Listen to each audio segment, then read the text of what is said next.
What is up, YouTube? SomeNoobWithCE coming at you with a little bit of Mountain Blade Warband. Something completely new that I don't think I've ever put on my channel. I do watch a lot of Mountain Blade Warband movies that are out there from other YouTubers, and I know a lot of you that were watching my Gemfire playthrough are actually kind of interested in it, and you expressed a lot of interest in wanting to see me actually start playing Gemfire again. Unfortunately, that never really got around to happening. Mainly because number one, I lost the saves to it, and I apologize extremely for that. For those of you who are here for EVE Online content, again, if you haven't got your email or your CD key, please contact me by email at the one that I've given everybody. It's cfullard at cfullard1976 at hotmail.com, and please comment if you have not got your CD key. I'm sincerely sorry if you did not, but I know there are a few of you who did not. So let's get into Mountain Blade Warband. What is Mountain Blade Warband? Well, if you're not familiar with Mountain Blade Warband as a whole, it's a sandboxy, open world, chivalry type game with a lot more additions to it. There's a lot more to the game, a lot of political, and basically, just creating your character, molding it around you what you want, and getting a roleplay idea of, some people they make, characters that they just run through the game with. I make a roleplay character. So let's make our first character, and I'm actually going to do, basically to save you time and effort watching the game, I'll probably make 15-minute videos, or a little bit longer if it runs over battles and such. Blah blah blah. So let's get started. We're going to actually start a new game here and launching game, and I'll read you all the ideas here. Now, welcome adventure to Mountain Blade Warband. Before beginning the game, you must create your character. Remember that in the traditional mercenary society, medieval society depicted in the game, war and politics are usually dominated by male members of the nobility. This does not mean, however mean that you should not choose to play a female character, or one who is not of noble birth. Male nobles may have a somewhat easier start, but women and commoners can attain all the same goals, and in fact may have a much more interesting and more challenging early game. This is a true story. Your character, irregardless of how you create it, all of them will end up being the exact same. You'll create them from point A to point B. They will actually grow exactly the same. The only difference is that while female characters will never get invited to join a realm, male characters will eventually, depending on their renown, get invited to join a realm. So this is two of the things that will actually be different in this game compared to others. So let's go ahead and continue. Select your male character's gender. For this playthrough, we're going to play a male. I have played female. I have a female playthrough right now she has her own kingdom, but we're going to do male. You were born years ago, lying far away. Your father was. I don't want to do an impoverished noble, because noble immediately means that you're nobility. Regardless of whatever you choose, your character is going to be in nobility. We're actually going to go with a veteran warrior, because mainly a veteran warrior, well, your father he taught you how to fight. As a child, your family scrabbled out a meager living from your father's wages as a guardsman to the local lord. It was not an easy existence. You were too poor to get much of an education. You learned mainly how to defend yourself on the streets, with or without a weapon in hand. You started to learn about the world almost as soon as you could walk and talk. You spent your early life as... We're going to go with, since my father was pretty much a veteran warrior, and I was trying to help the family meet ends, I'm going to go with shop assistant. As a boy growing out of childhood, you apprenticed to a wealthy merchant, picking up the trade over years of working shops and driving caravans. You soon became adept at the art of buying low, selling high, and leaving the customer thinking they got the better deal. Then, as a young adult, life changed as it always does. You became... I'm going to go with a goods peddler. Because, I apprenticed with a wealthy merchant, so we're going to go with goods peddler. The idea behind this character is... my father was a guardsman. I learned how to fight from him. But then I found out there were other political ways to get money. So we're going to go with goods peddler. Though the distinction felt sudden to you, somewhere along the way you became a man. The whole world seemed to change around you. Heeding the call of the open road, you traveled from village to village, buying and selling what you could. It's not a rich existence, but you became a master at haggling even the most miserly elders, and even at haggling even the most miserly elders into giving you a good price. Soon, you knew you would be well placed to start your own trading empire. But soon everything changed, and you decided to strike out on your own as an adventurer. What made you take this decision was, we're actually going to go the loss of a loved one. We're going to actually say that my father was killed fighting. We're actually going to make we're actually going to work in Swadia. That's actually my mindset. So we're going to go, my father was killed, so the loss of a loved one. Only you know exactly what caused you to give up your old life, become an adventurer. All you can say is that you couldn't bear to stay, not with the memories of those you loved so close and so painful. Perhaps your new life will let you forget, or honor a name that you could no longer bear to speak. Become an adventurer, right to your destiny. Okay, so we have already got it. We're going to go with allow me to quit without saving. Because while I enjoy realistic games, quitting without saving means that, in case, the freaking house catches fire, I can get out of the damn game. So,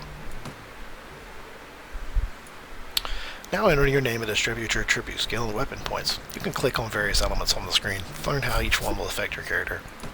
Okay, so the first thing we're going to do is we're going to look at our character stats. 7 strength, 6 agility, 6 intellect, and 11 charisma.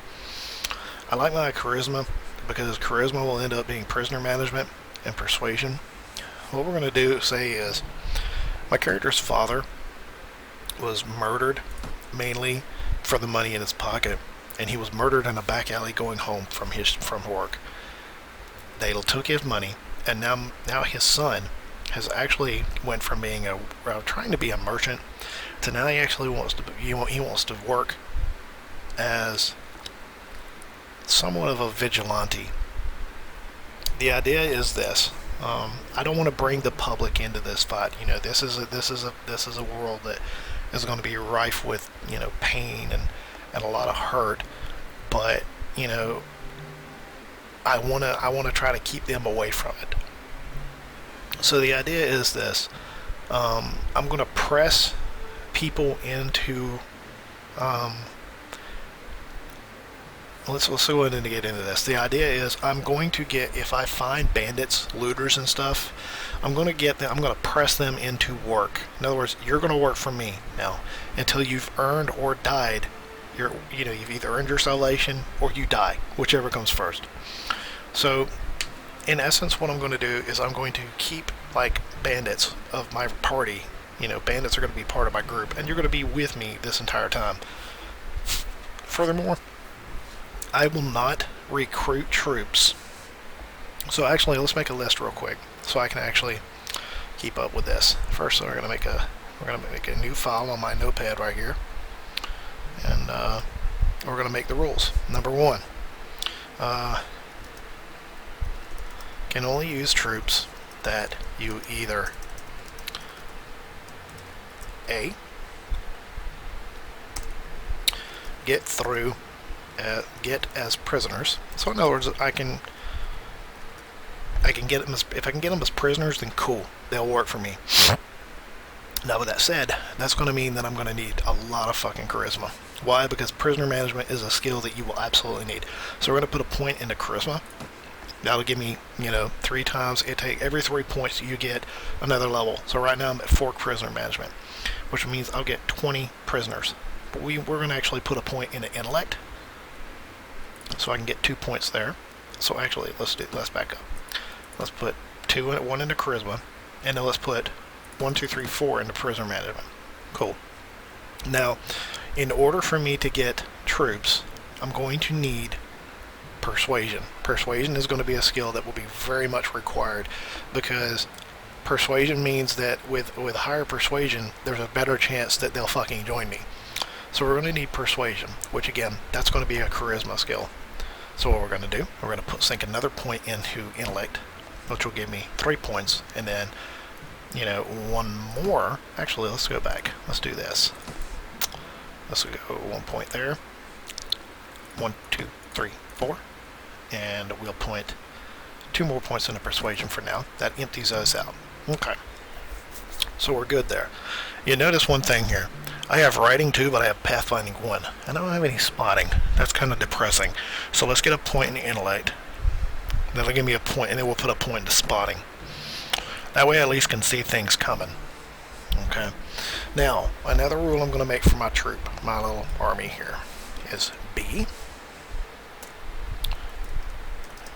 If I rescue them, rescue the units, they can work for me.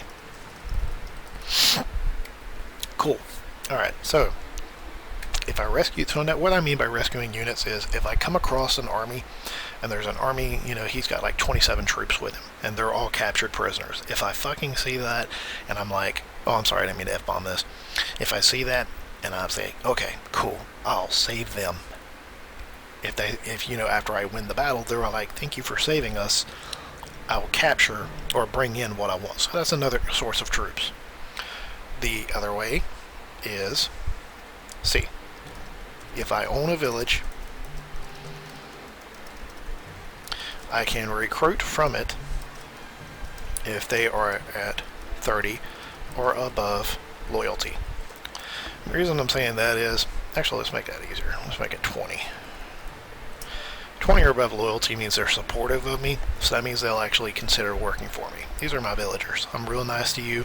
We're gonna go out and save the world. Okay. Now let's look at my other stats here. I have no skill points to put down, so we're gonna actually sync.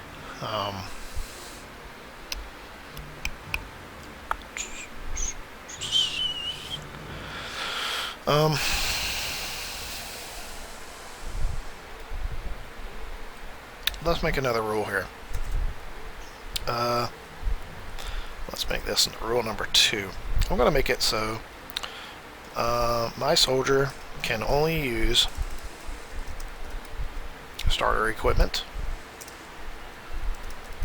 and equipment found after battle or in bandit dens.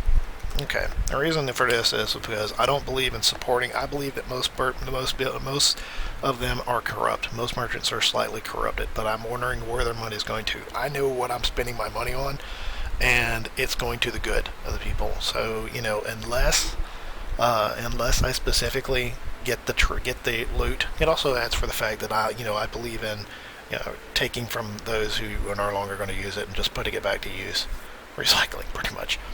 So we're going to make it that way. Number 3, I'm actually going to allow myself to do quests and stuff. My troop is my soldier is going to be mainly Swadia.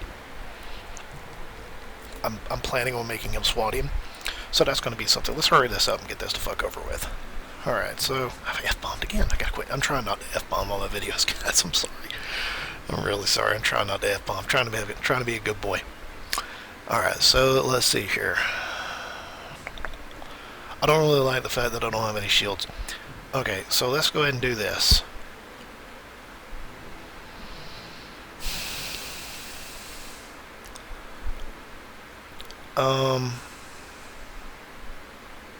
Got a point in the trainer. That's good.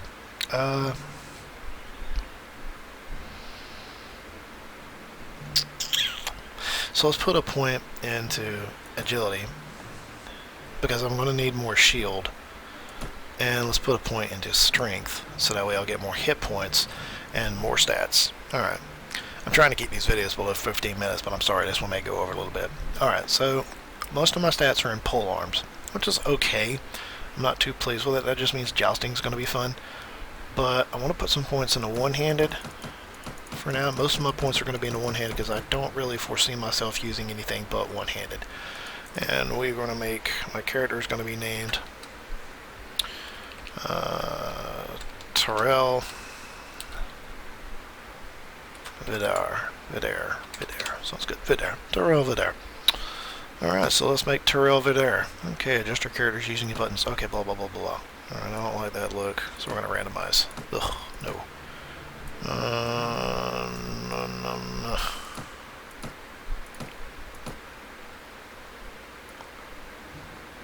I like that. That's actually pretty cool. Let's look at the beards.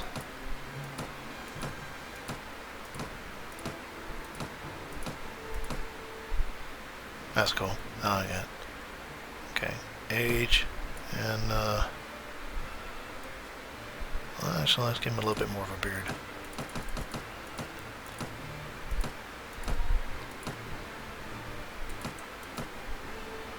There we go. Yeah, that'll do nicely. And hair. Yeah, that's good. Okay, good. Okay, so like I said, you heard about Calradia, a land torn between rival kingdoms battling each other for supremacy, a haven for knights, mercenaries, cutthroats, and adventurers, all willing to risk their lives in pursuit of fortune, power, or glory. In this land, which holds great dangers and even greater opportunities, you believe you may leave your past behind to start a new life, which in fact we will. You feel that finally you hold the key of your destiny in your hands, free to choose as you will, and that whatever you choose to take, great adventures will await you. Drawn by the stories you hear about Calradia and its kingdoms, you join a caravan to Praven in the kingdom of Swadia. A caravan through the heartland of Calradia. Green shoots of wheat, barley, and oats are beginning to push through the dark soil of the rolling hills, and on the lower slopes of the snow-capped mountains, herds of cattle and sheep are grazing on the spring grass. Occasionally, too, you catch sight of one of the great war horses that are the pride of the Swadian nobility. The land here is rich, but also troubled, as the occasional burnt-out farm bears witness. You keep a wide berth of the forest where desperate men have taken refuge, and get some relief when you crest a ridge and catch sight of the great port of Praven, its rooftops made golden by the last rays of the setting sun. You are exhausted by the time you find the end in Praven and fall asleep quickly. However, you awake before dawn and are eager to explore your surroundings. You venture out onto a street, which are still deserted. All of a sudden you hear a sound that stands the hairs of your neck on end, the rasp of a blade sliding from its scabbard. So, first combat. This is actually fairly easy. And we're going to take my little helmet here and just go beat the fuck out of him. I'm going to, you know whatever, I'm going to start taking shots of water. Alright, so I got a short staff and a spear here. Homeboy's got a crossbow, which I don't care.